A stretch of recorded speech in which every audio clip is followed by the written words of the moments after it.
As the son of Guinean immigrants who was born in Saudi Arabia, raised in New York, and has traveled all around the world, I've always been fascinated with the concept of home. They say home is where the heart is, but what about where it used to be, where it wants to be? This led me on a journey to explore the goals, struggles, and accomplishments of African immigrants who have returned home. This season takes place in one of my countries of origin, Dakar, Senegal, the former capital of French West Africa. In 1960, Senegal gained independence from France. The peaceful transition of power from French colonial rule to self-governance was a momentous occasion. Senegal's economy is driven by construction, tourism, fishing, agriculture, and mining. It is one of the world's leading producers of phosphate and has a rich subsoil with various mineral resources including gold, platinum, iron ore, and copper. The opportunities are endless. Are you brave enough to come home?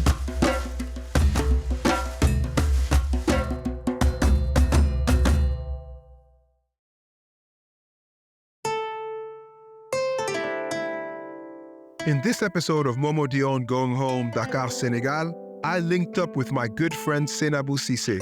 Yo. Hey. What's up? How you doing? A New York-based model who recently moved back to Dakar. So good to see you. So good to see you. Welcome to the house. Thank you, thank you.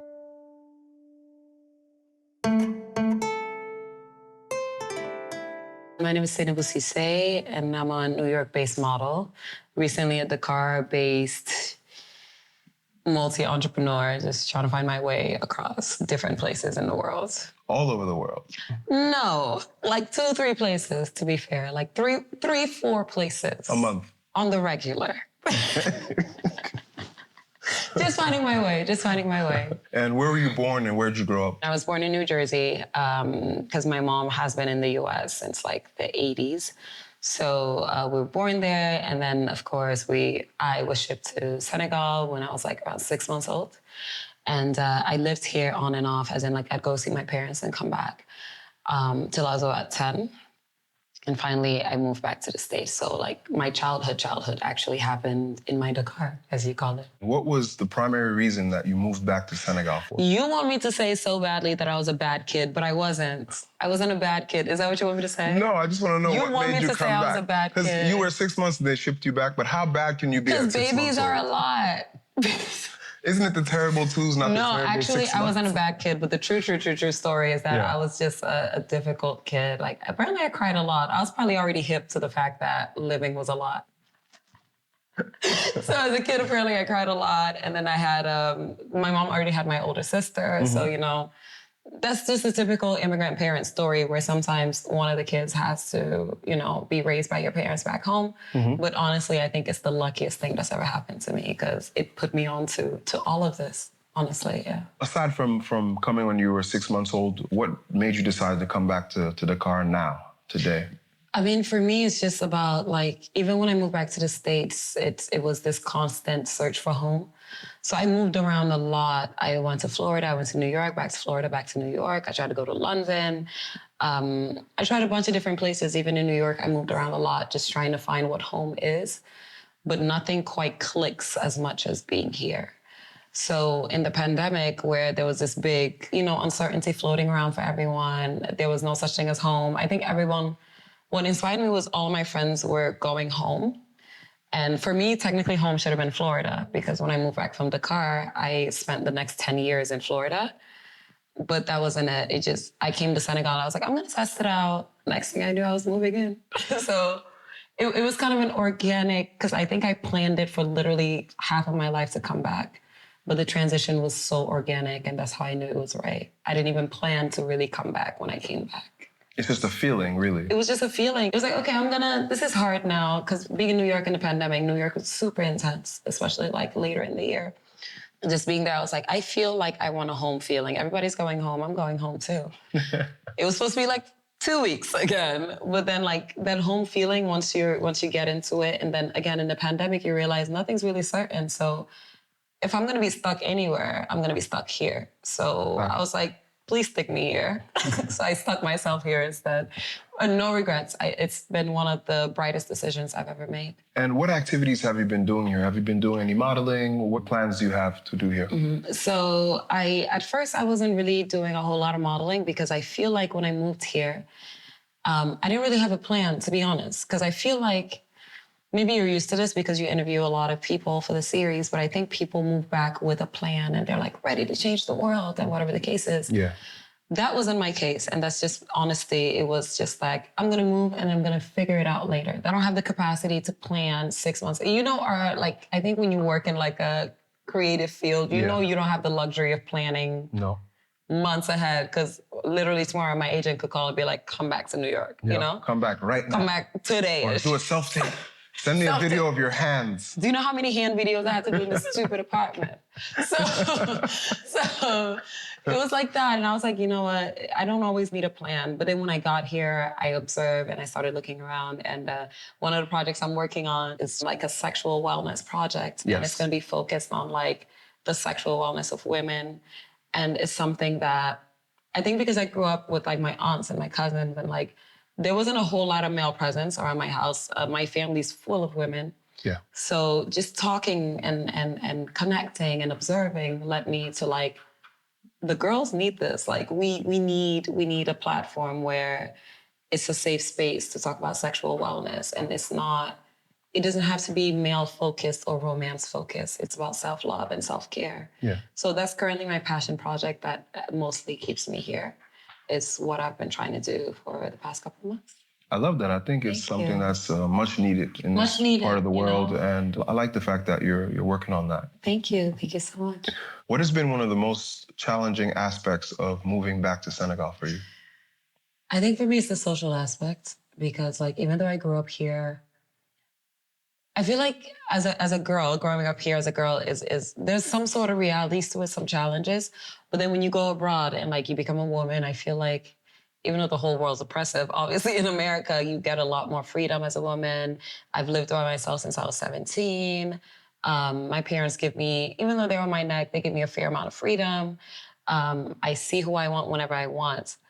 Whereas here, my biggest challenge has been the social obligations. It's like, oh, I didn't realize I have to go to my aunt's house for lunch every day. I didn't realize I had to, go to so-and-so's wedding. I haven't been to a wedding in like 15 years in the US. Meanwhile, since I've been here, I've been to God knows how many weddings. And so that's the hard part, is like trying to, because I think you can maybe attest to this. In the US, we live very individualistic lives. Yeah. Whereas here, it's very collective. Yeah. So I think it's getting from that mentality of me, or not so me, but I'm focused on me. I'm doing what I want when I want.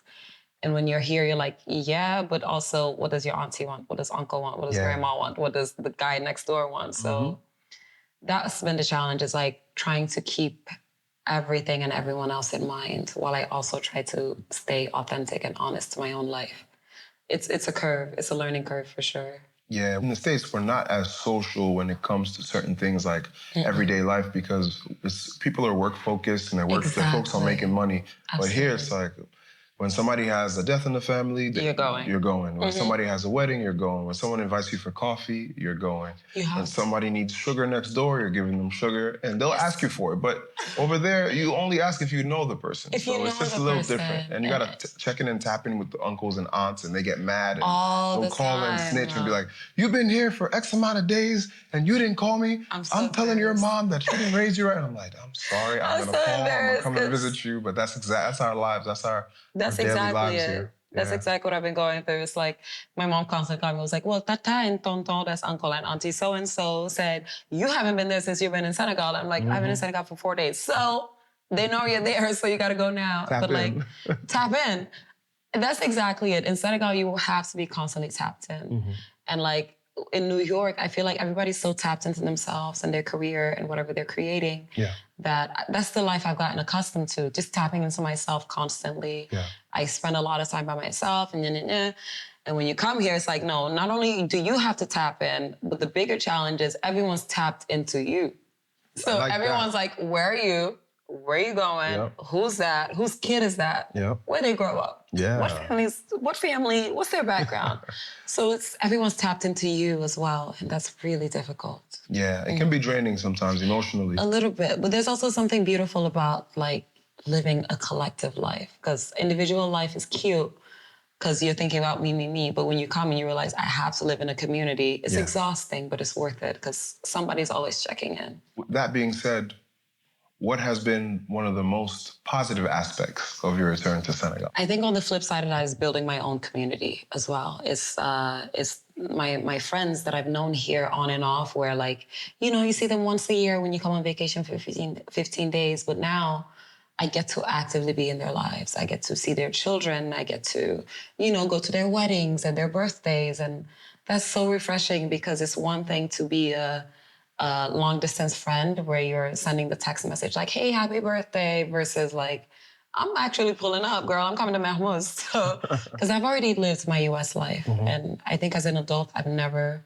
lived my Senegalese community, social, cultural life. Yeah. And that's been the beauty of it. It's like the things that I thought I knew as a child, seeing them as an adult is just, it's some sort of evolution where you're like, now I get to make the choices about what community I engage in and the activities I engage in. And there are just so many beautiful things and people and communities and activities out here. It's endless. So that's my favorite part. What advice do you have for other Senegalese people in the diaspora who would love to come back and live here? I think it's where I began at first. I think when we talk about coming home, there's this huge pressure that like, which is understandable because a lot of us, our parents had to do a lot to get us abroad, or whether they were there with us or they sent us over.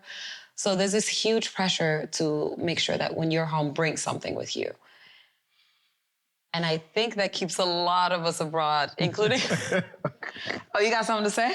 No, you're right, because everybody wants something. They want something. I'm going to claim it right now. I'm not part of hustle culture. I'm not. Like, this whole idea that, like, no, I have to work forever, I have to do forever. That's cute, but everybody else is already doing that. And I feel like that makes people not work from the heart. And I think hustle culture makes us think we have to work. And all that's driving us is towards more like consuming more. Not even, it's not authentic at some points, because you're just trying to come home to prove something to someone. Yeah. Whether it's your aunties or your friends, you're trying to prove that me being abroad was worth it. Just come home and then figure it out here. Like, because also whatever reality you think is happening in Senegal or Guinea or wherever from the US, you're lying. You need to come here and live it. Before you start. Because I feel like I was always like, oh yeah, Senegal, this and that. I didn't know what I was talking about. You need to come live here and see people off of Instagram, see people off of Pinterest and Google and Facebook, and actually actively live it, so you know what's needed and you know what your part is. Otherwise, like, this whole advice of bring something home. Yeah, bring something home, but bring yourself home first and foremost. Is there anything that you miss that's in the States, or do you feel like this is the best place on earth for you? Customer service. Customer service. So customer service could be much more better. Oh my, it could be much more better. You know, it could be. I miss, like, you know what? I think the way abroad tricks us is like the little conveniences we have. Yeah. You're going to Uber something. You're going to Uber eat something. You're going to, you know, you don't have to walk up to the street to get a cab. You could just, and he'll show up. Here, I feel like when you come here, you have to let go of your preconceived notions of what comfort looks like. Sometimes the light will go off. Yeah. Sometimes the water won't be so hot. Sometimes, and these are like little first world problems. But then you realize that, like, because for the first couple of months, I have to be honest, when I moved into my own apartment even, I wasn't having fun, because I was like, oh my God, this is so inconvenient. Every 2 days, I'm calling someone to fix something. Are they going to show up? Maybe not. If they feel like it, they will. Yeah. Nobody's answering the phone for customer service. Like, it's these little first world problems that you realize that, like I said, you have to be here to be here.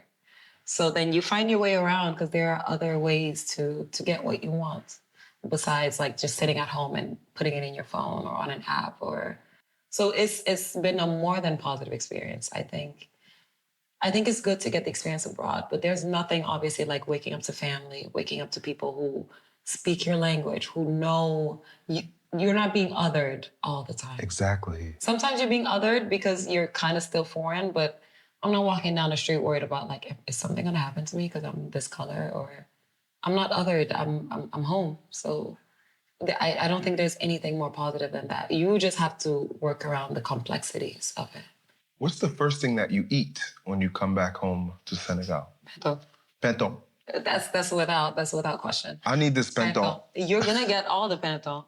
So I love pinto, obviously chip all the time. Okay. Because I live in New York and there's no shortage of chip from your auntie. It's not the same. It doesn't matter. It's just different. There's no such thing. With fish? Always. With lamb? Or with chicken? With fish. Because, you know, I wasn't eating, like, meat for the longest time. Facts. Now I'm back, and I had a little bit of DB, like, 3 days ago. I haven't had DB yet since I've been here, but we're going to have some DB soon. Oh, like, today-ish, yes. Like, DB me all the time, seriously. But all the food here is amazing, and I think what makes it amazing is we can cook something, like, in the U.S. in, like, 30 minutes. Nothing here is being cooked in 30 minutes. No. They're starting at 9 a.m. to 2 p.m. Facts. And I think the process, too, brings people closer together. Absolutely. We have to appreciate those kind of things as well. It's the small things here. After our conversation inside, we headed to the rooftop to check out the beautiful view.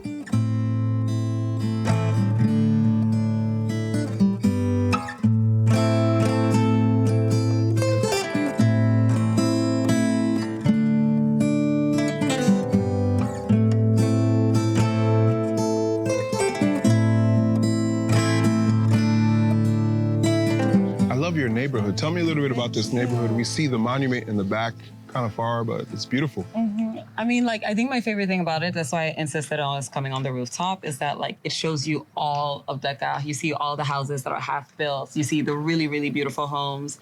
And then you see the old airport. You see a lot of ocean, the monument, which is, like, the most Dakar thing ever.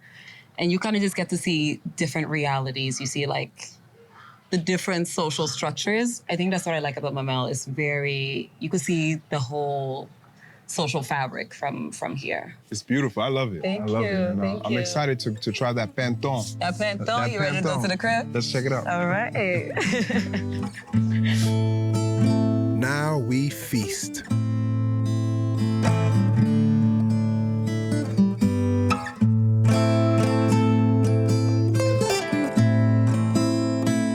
What's the story with this famous pinton of yours? It's not famous to me. It's famous to Senegal, I think, in general, and like all kids who grew up here, because like in my childhood, before you went to school, you got to stop and get your pinton. So like since then, even when I moved to New York, I'll make sure I'll find my can of pinton like on a weekly basis. I need it. So what is pinton? Pinton is essentially like sardinella paste, which sounds really gross, but like you have to jazz it up with all the local things, like not so much local things, but the spices, like the onions and the salt, the pepper, the mustard, the vinegar, and some other things I can't tell you because it's my business. Okay. Ooh. And just know that it's good. But let's do the bread part. Let's do the bread part, okay. All right, that's crispy. Crispy. Straight from the bakery. Yes. Croissant jambon. Croissant jambon.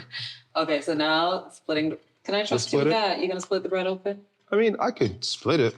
I'll be on my Anthony Bourdain. I already don't believe you. Or my Alassane Bourdain. Thank you, that's better. You on your Pierre Cham. That's Pierre more, Cham. Shout out to Pierre Cham. Shout out to Chef Pierre With the Cham. fonio. You know. What's up? So we're gonna cut this open. I know you don't like avocados, but No. why do you like this? It's very oily. What are you talking about? Like That's the consistency is very oily. I like avocados in my pinton and like a lot of it. So try to close your eyes when I do this. Eyes closed. I need all of it.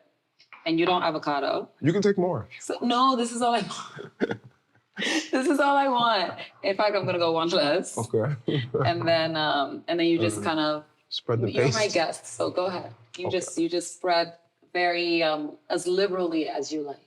Okay. Now I you love can spread. avocados. I don't see how you live without. I eat them sometimes, but sometimes it's just very oily, like the consistency. We're gonna get California to kick you out, Okay. actually, because you're not even. Okay. So we're just gonna do this. I eat tacos and burritos and That's not avocado. quesadillas and tortas. Okay, my friend. Are we out? Yes. I'm gonna do it Good to this go? way. Cheers. Cheers. Uh-huh. This is good. This is why you're here. Who I'm here. I came back for this. Exclusively for this. Oh my God. Wow. You're not even having it with the avocado. No, I'm not. It's really good. Wow. It's so good. Yes. Yeah. Thank you so much. And we have our little lactose drink happening here. I like those salts. It's like bissap guava and brie. Secret ingredients. Dakar is a lovely place with good people, good vibes, and good food. The journey continues. Stay tuned for the next episode of Momo Dione Going Home.